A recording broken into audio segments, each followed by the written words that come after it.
Hey guys, welcome back to the channel. Okay, so this is totally just like an impromptu, off-the-cuff video, and it really stems from me watching the Sterling Ink 2024 planner release lineup video that Catherine just put up. And basically, I just wanted somebody to talk to because there's so many options, and it really is like the first planner of 2024 that's coming out. So it's got me thinking about 2024. So basically I was like, let me just get on video so I can find somebody to chat to about this, because I love talking to you guys in the comments and whatnot, and you guys seem to like that planner struggles video where we're just kind of chit-chatting a little bit. But anyways, if you guys haven't seen that release video, basically this year she added all these sizes. Like last year she only had the A5 and the B6 common planner sizes. And then this year she added to that lineup standard TN size, week size, passport, as well as an A6. So super exciting, and not that we needed any more options, especially for notebooks. You guys know me, I'm totally just a rings girl, and I wish the notebook trend would die a little bit, but at the same time I always get so excited when there's new releases and whatnot, and every year I still end up getting a Hobonichi and all that good stuff. But yeah, I'm not going to lie, her new releases are really tempting me. So let me just quickly go through what she announced and everything, just for those of you guys who maybe didn't see. So now she has the A5, B6, and A6 planner sizes. I obviously don't have the planners, but if you guys wanted to know the size comparisons, that's kind of what they look like. So this is an A6 size, B6, and A5 size. And so she's going to have these ones that are the same layout as the A5 and B6 common planners that were released this year. I'm not going to go through that. Obviously, you guys can go check out her video of the exact layout. But what's exciting is that she obviously added the A6 size, but she also added some of this more rectangular size, which is kind of the shape and sizes that I would gravitate to, which is why it's making me really think about it. So here I have for you, for the comparison, is standard TN, Hobonichi, weeks, and a passport. And let me just show you, when you compare the 6 sizes, these ones are obviously a lot more square, and these ones a lot rectangular, skinny rectangle, right? With the more rectangular sizes, I was wondering how she was gonna do the layout, because you guys may or may not know, I always get a Hobonichi weeks every year, and all that I do in it really is pre-planning, because it has the horizontal weeklies, and I really love a vertical weekly because I'm very time-based planner, so I need those the timelines, right? And I find there's not a lot of smaller planners that have the vertical timelines, and it's probably because in the Hobonichi week size and these skinny long planner sizes, the pages are so skinny, maybe people think it's tough to fit the vertical layout. Yeah, so there's not that many planners that have that vertical weekly. So I was very excited to see what Catherine was going to do with it. And then she announced, because I think a lot of people were guessing what it was going to be, she announced that she was going to offer those in both of a horizontal weekly and a vertical. So you could choose whichever one you wanted. So I was oh my God, this is amazing, right? And yeah, so that definitely drew me in a little bit more. She's offering more cover color options this year too. So she has the black and that mauve purpley color. And then she added a brown, a light brown, as well as this bluish gray, which are all very beautiful. I think I would choose the black or maybe that brown color. And then you can get them with or without the gilded gold edging, which I know this past year, a lot of people were really team gold edge, and a lot of people were really against it. Yeah, so off the cuff, you guys let me know what you guys are most excited about, but I feel most people that I saw are most excited about the standard TN and also that passport size, because it is so cute and you're getting a full planner. So I would love to hear what you guys are considering.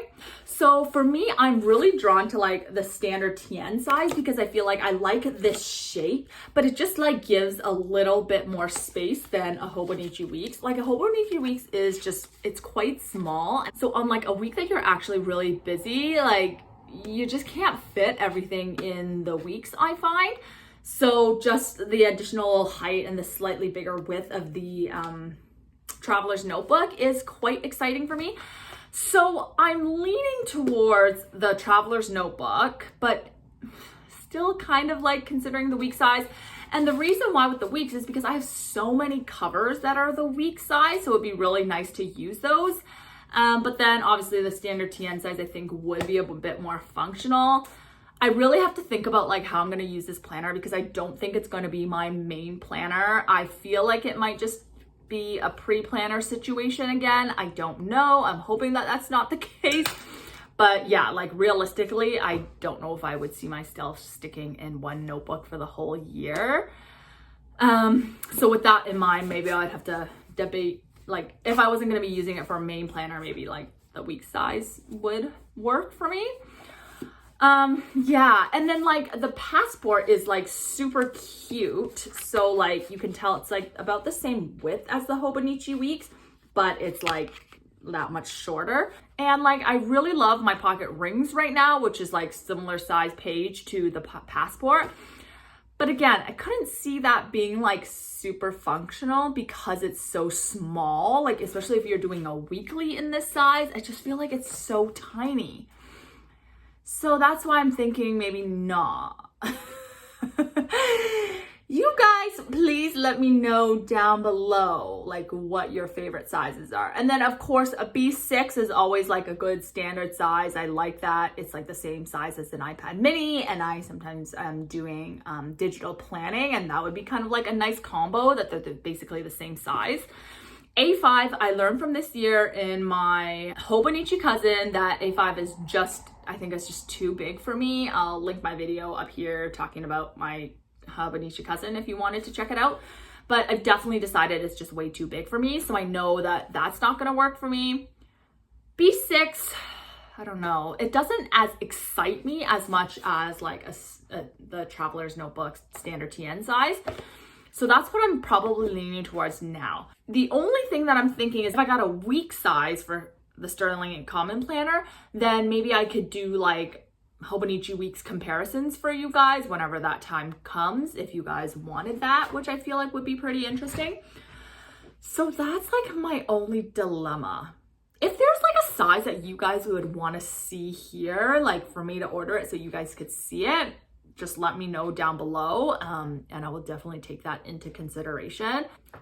I think we talked about it in the planner struggles video. Like, I feel like I know what I like and I don't like, and realistically, I know what I'm gonna stay in and not stay in a planner these days. But at the same time, I do kind of have to balance up because like my channel is kind of more informative of planners and stuff. I do have to try things out, right? And like, I want to be able to show you guys. So I feel like I'm just trying to like give myself some grace, being a bit more easy on myself and allowing myself to buy a couple of planners here and there if it gets me excited.